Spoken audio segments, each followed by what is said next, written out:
I remember this like it was yesterday. 2 months into my job search, I had applied to over 100 jobs. Most of them met with silence, some of them met with rejection, and that rejection note said, We decided to go with someone else. And it was most likely somebody younger, but they can't tell you that because that's illegal. If you're over 35 and you've just been laid off and you've been sending out application after application only to get rejected or ghosted, this chat is for you. Today, I'm sharing 3 clear signs I wish I would have seen before wasting so much time in my job search. And stick with me to the end because the last tip was the one that broke the ghosting cycle for me. Hey friend, welcome or welcome back to my... I can't talk. Hey friend, welcome or welcome back to my channel. My name is Xavier and I was able to bounce back 4 months after our layoff. All right, let's get into it. Now that's so cheesy. Let's start with a cold, hard fact, all right? Ageism exists in this job market, unfortunately. And if you've been rejected or ghosted for reasons that really don't make any sense, like it's not your imagination. Trust me, I've been through it and I spent a lot of time asking myself, like, why am I getting rejected or ghosted? What's the reason for it? Even though I was applying to jobs that I was more than qualified for. And as a matter of fact, like I was applying to jobs that I was at least 90% qualified for, and I was still getting ghosted or rejected. And it just really didn't make any sense. Especially since I had well over 15 years of relevant experience, right? I tailored every single resume, I tracked every single application, and still heard nothing or got rejected. But here's where the shift happened for me. Once I stopped focusing on the wrong jobs and the wrong applications and started focusing on jobs in places where my experience was valued and respected, that's when my interview rate started going crazy. So now let's go through the 3 signs that it's time for you to most likely adjust your approach. Sign number 1, dead-end job listings. And I like to call these ghost jobs. I hate them. Let's face it, some of these job postings out here are a trap.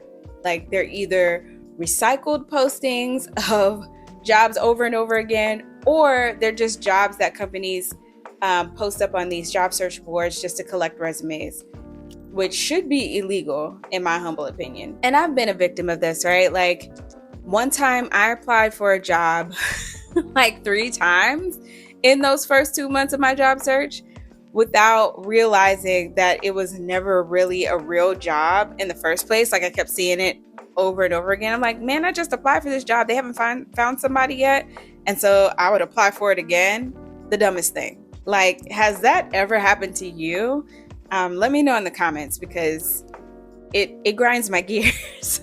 So in this instance, if you've been through this, here's a rule that I would follow like from here on out. Only apply for a job when you see recent posting dates, when the salary range makes sense. It's not like some weird salary range that goes from 30K to 250K because that's not realistic. Like who's doing that? And also if they have clear qualifications, like they're crystal clear, there's no question. If a job posting seems sketchy or vague, skip it. Sign number 2, you're seeing language in job postings that might hint at age. You want to make sure you pay really close attention to the words they use in these job descriptions, because if you're seeing words like digital native or high energy or young team, right? Like those are humongous red flags. They might not say it straight up, but they're being biased against age. And unfortunately, like a lot of tech companies and startups are guilty of this. Instead, look for roles that highlight words like experienced or leadership or strategic thinker. And here's the tea. Like if you see those types of roles in job descriptions, those are the jobs and the companies that really value your experience and like what you can bring to the table as someone who is a mid-career professional or further along in your career. And lastly, sign number 3 is the one that a lot of us unfortunately miss. You're feeling burnt out. and you have to protect your peace and you have to protect your energy. If you're feeling burnt out, like, you can't play this game. You can't play the game or win the game if you're not like yourself 100%, right? I've been there, I've done it, and it's not pretty. You spend your day applying to well over 50 jobs, and you're applying to jobs that have a similar title, if not the same title, that you've had for years in your career, right? But you're not hearing anything back. You're probably getting auto rejected, and that sucks. And it sucks so much so that you feel like you want to throw the towel in, like you've had enough. So my recommendation here is to set clear boundaries. Get super targeted about the role that you want, right? Like, that old job that you had or that old job title that you had, it might not be it anymore, right? So like the skills that you've acquired throughout your career, throughout these years, could possibly be utilized to pivot to something else and something more relevant in today's time. Limit the number of applications you put out per day.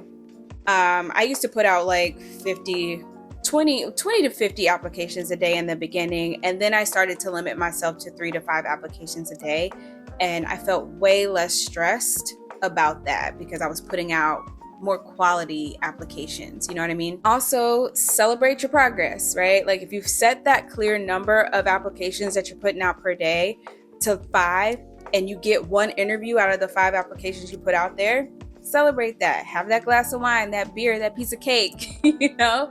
Like, you deserve to celebrate those wins. And lastly, like, make time for rest and relaxation, right? Like, if you want to watch Netflix for the rest of your day after you applied to 5 jobs, do that. Like, you can't show up 100% of yourself in those interviews that will come up after you've, dwindled down and got super targeted on the role that you want if you don't rest and don't take care of yourself. I found that doing these things can make a difference between giving up and actually pushing forward to get to the ultimate goal of getting a new job. So if you're over 35 and you're stuck in the ghosting cycle, like, how are you feeling right now? Let me know in the comments. Let's talk about it. The silence and the rejection that you're going through right now isn't about you or your worth.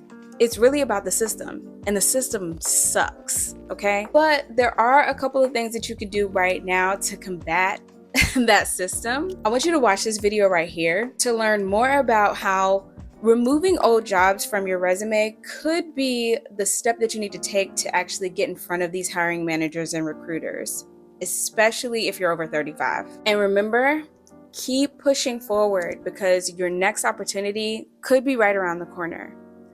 And as always, thank you for being here. I love talking to you. I really do.